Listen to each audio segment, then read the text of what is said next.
Okay, so I want to take you through the Power Query I created, and it's much cleaner than what it first started with. I wanted to show you, I first named the query All Jobs Query, and then, let's see if I can click this there, okay, great.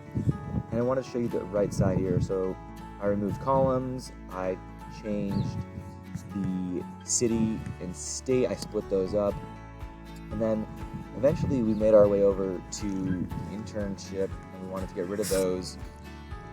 And we also included jobs that had analysts and jobs that didn't had null. Same thing with accounting. You can see here not as many accounting jobs as the analysts.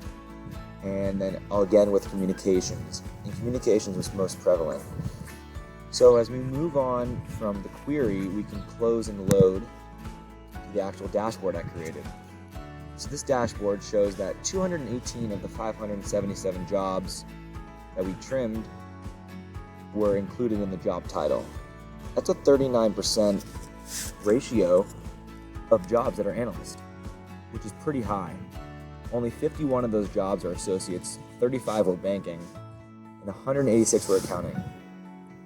Now, one thing I really wanted to take note on was the right side, which had to do with the descriptions of the jobs. And so communication showed up 299 times, over 50%, 53% to be exact.